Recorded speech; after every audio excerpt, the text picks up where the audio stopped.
Okay, let's check the chapter 6. Chapter 6. Okay, personally, I think, see, discrete probability distribution, continuous probability distributions, and personally, I think chapter 6, the importance of chapter 6 is 10 times higher than chapter 5. Thus, we will, sorry? Okay. We will pay more time on chapter 6. Okay, let's check chapter 6. Okay, chapter 5 deals with probability that arising from discrete random variables. And now we will handle continuous random variables. Why? Because they is different. There's different concept. Okay, then let's check here. 6.1 uniform distribution. This kind is very simple and not complicated. If you have a situation where the probability is always the same, and this is known as uniform distribution, an example will be waiting for a commuter train. The commuter trains on the blue and green lines from the Regional Transit Authority (RTA) in Cleveland, in Ohio. Cleveland, I remember it should be Ohio. Yeah, Ohio State in the U.S. have a waiting time during peak hours of 10 times. And if you are waiting for a train, you have anywhere from 0 minutes to 10 minutes to wait. Your probability of having to wait any number of the minutes in the interval is the same. This is uniform distribution. Okay, check here. The interval is 10 minutes. No matter what time you come to the station, come to the platform, you need to wait. Maybe you come early, you need to wait 10 minutes. Maybe you come a little bit late, you can wait 5 minutes, 6 minutes, or 7 minutes. Different. And the probability is 0.1. Okay, suppose you want to know the probability that you will have to wait between 5 and 10 minutes for next train. You can look at the probability graph such as this one. Okay, uniform distribution waiting time from RTA trains. Probability X between 5 and 10.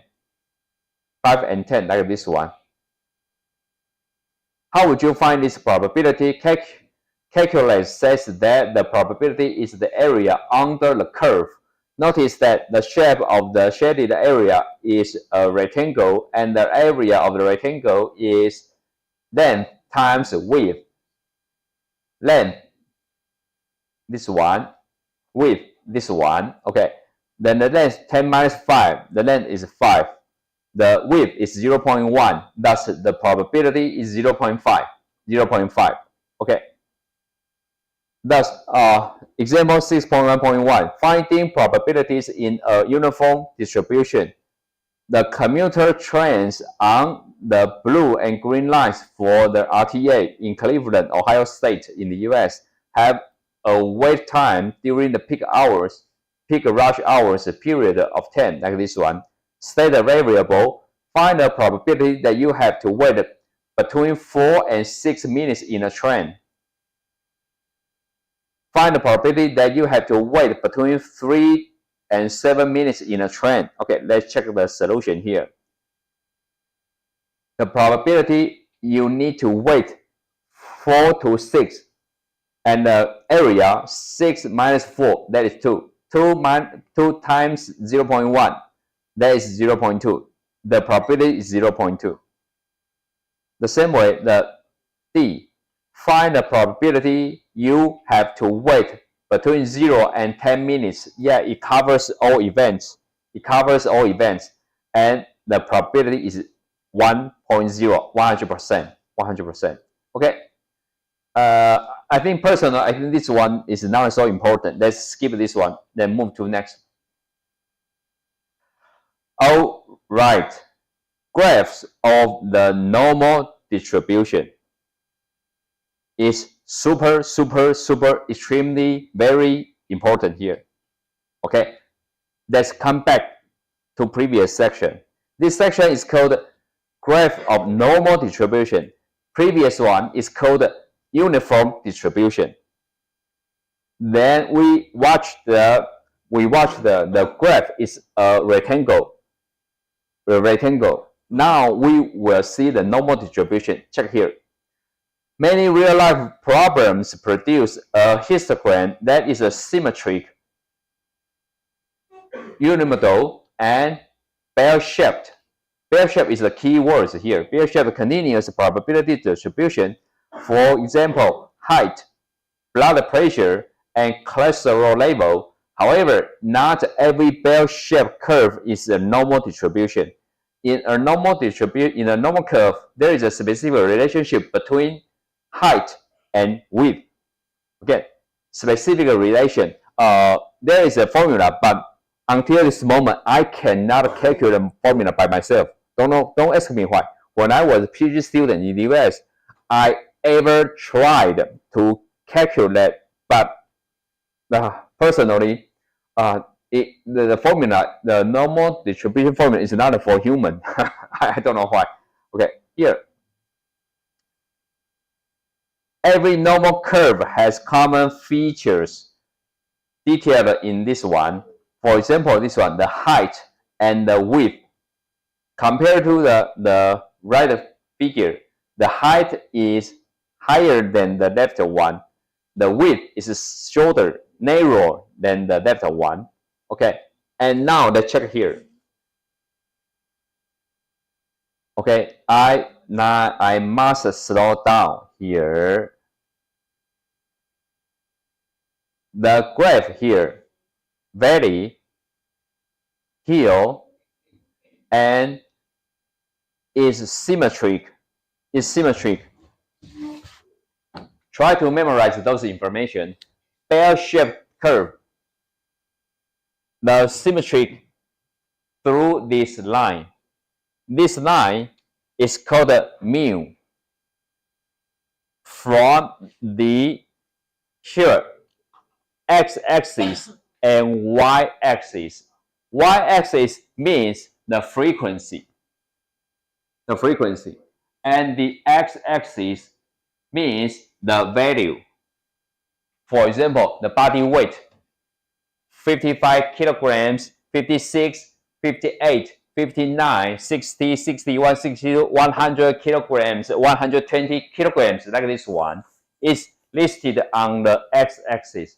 And here, the mu is the average. We call it mean. Mean is here. And I have a question.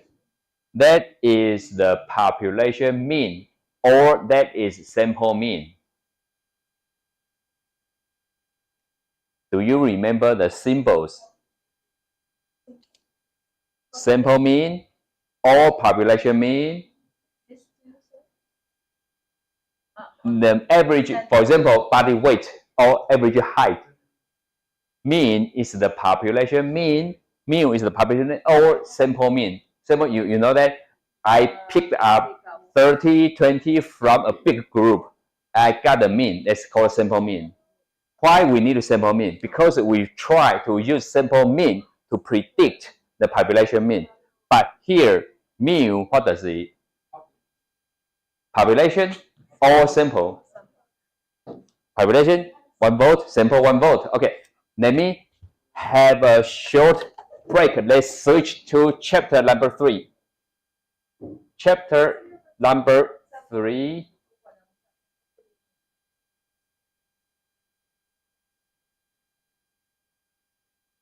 And maybe number 2. Maybe number 2.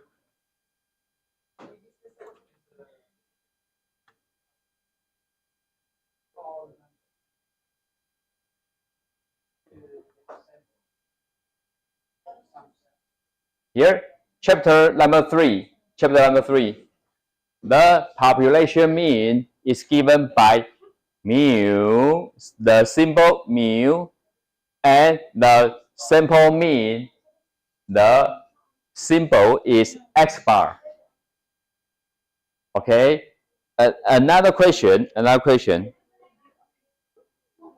Again, when we see mu is the mean for the population.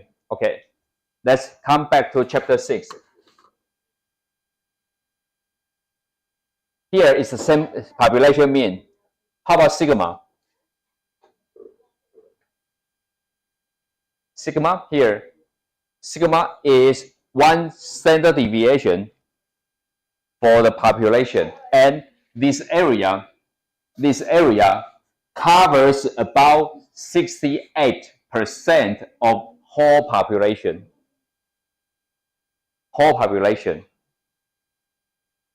Thus, we can see mean minus a sigma, mean plus a sigma.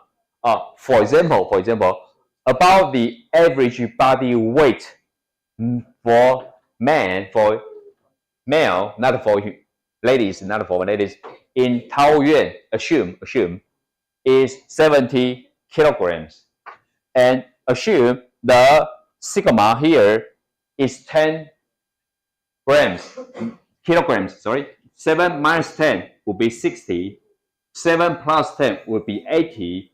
Thus, 68 population, their body weight should be ranged from 60 to 80. So you can read this information like this one. But some proportion over here, their body weight for man is below 60. And some of them is over 80, like this area. Is it okay? How about 1 minute? Read this diagram carefully. 1 minute later, I will move to next paragraph.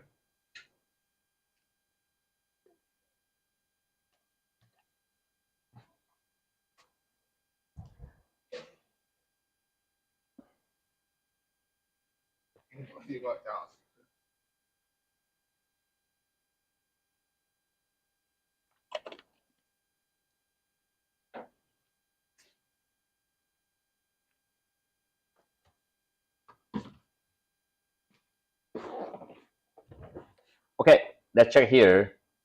The center, or the highest point, that is the population mean, and the symbol is mu.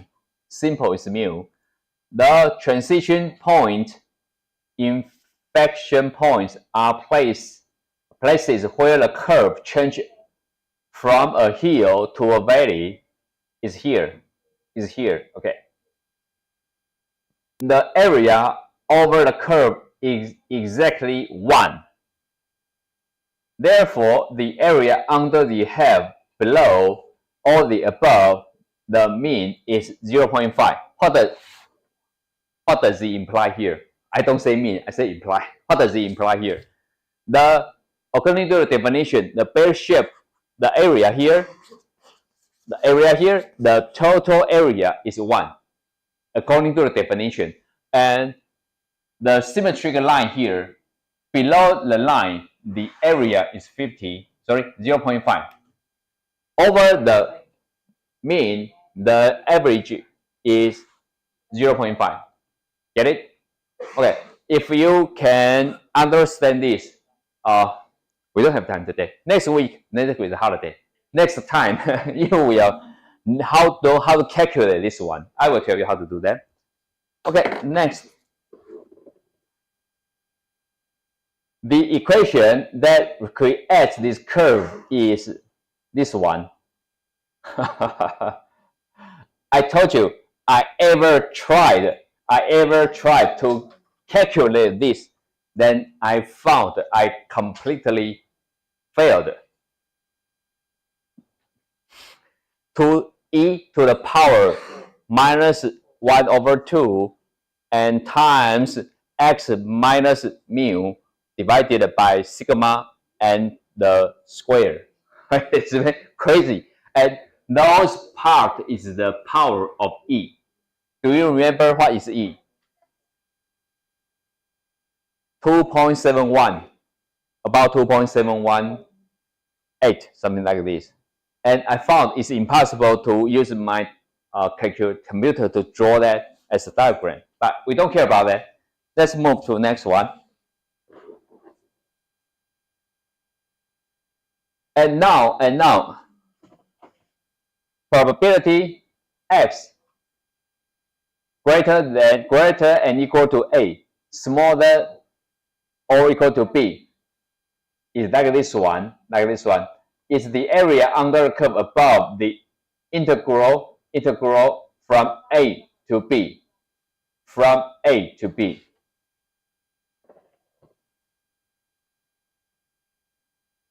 Okay, then let's move. Before looking at the process of finding the probability under normal curve, it's somewhat useful to look at the empirical rule that gives approximate value of those areas. The empirical rule is just an approximation, and it will only be used in this section to give you an idea what size of the probability for the different shadings. A more precise method for finding probability of the normal curve will be demonstrated in next section. And here, as I mentioned last week, we learned how to calculate the standard deviation and mean. We can type it one by one, but I just told you, you can use the function from Google Office.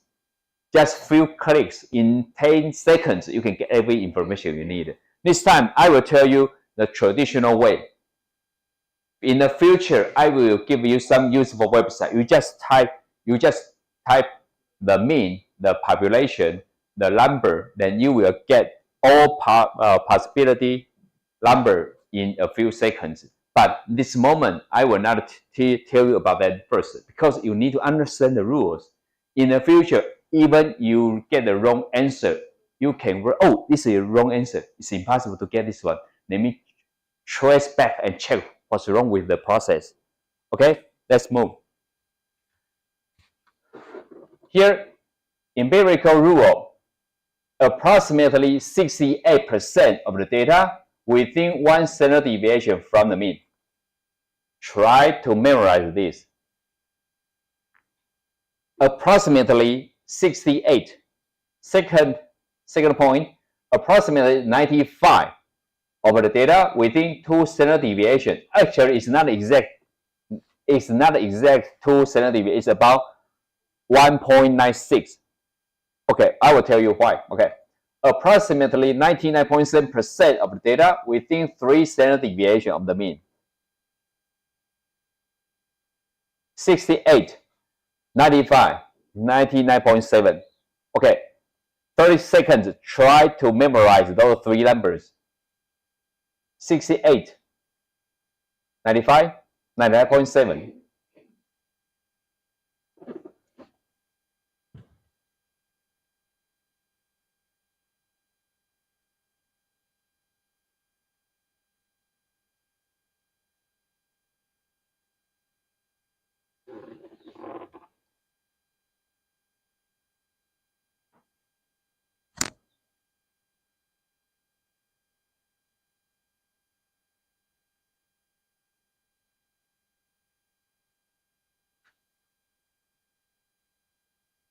Okay, let's move.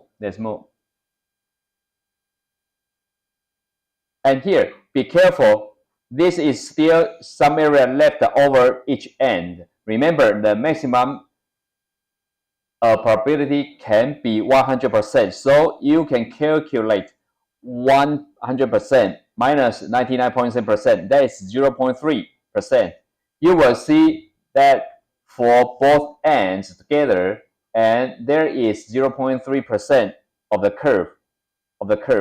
And because of symmetry, you can divide those equations between both ends, and each one has 0.15% of the tail. What does it mean?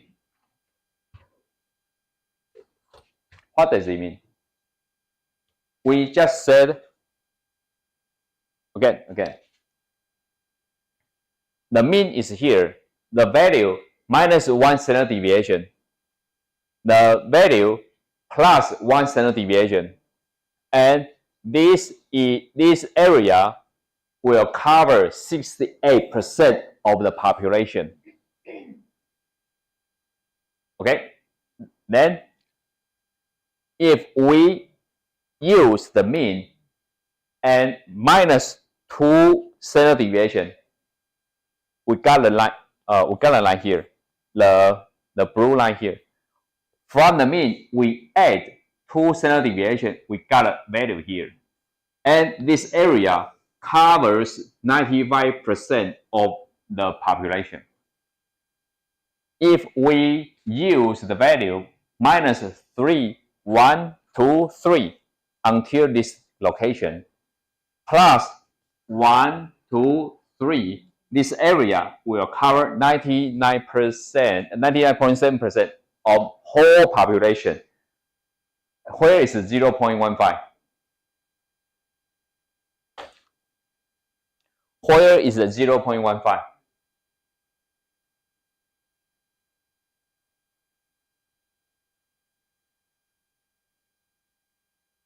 (0.15%). 0.15%. Is it okay? Okay. I think I will not move to next section because next section it takes more time here. And let me show you here.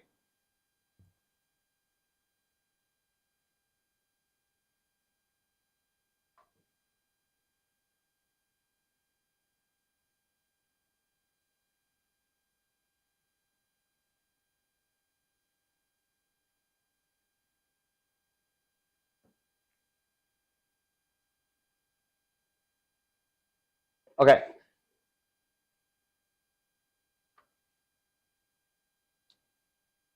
Mu minus 1 plus 1, that will be 68.2. So in the textbook, it says approximately, because 68.2 is not easy to memorize, but just remember 68% will be covered in this area. And the other one, approximately 95% from this light blue, dark blue, dark blue, light blue, this area should be 95 proportion to the whole population. And this one, the third part value, the mean plus minus 1 standard deviation, minus second standard deviation, minus third one, the value, for example, the body weight 70 kilograms, minus 10 kilograms, minus 10 kilograms, minus 10 kilograms. There will be 40 kilograms for a man. The probability become very, very small. The frequency, see, very, very small. And the frequency about 70 kilograms, very high like this one. The frequency is here. Is it okay? Okay. I'm going to give you some websites. I think I stopped the lecture here, but you can leave maybe later. I will leave later, not now. Okay. I'm going to give that.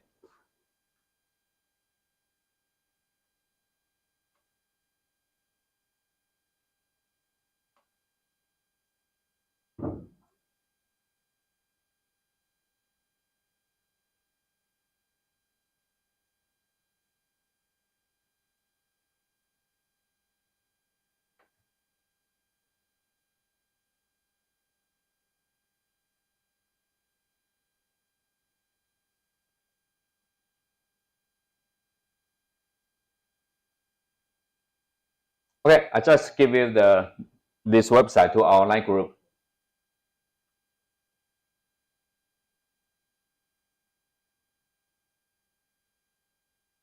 And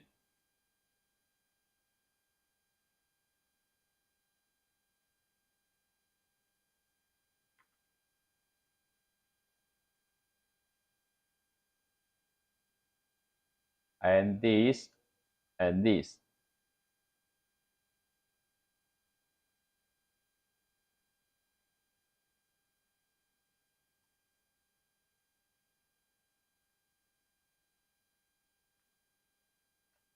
Again, my exams are open everything for students. Students can use any kind of materials, paper book, textbook, or electronic devices. Everything is okay. But I still encourage you to memorize this one. This one. Oh, okay. Any question? Okay. You can take a notes like this one. I just send you the link. You can take a notes.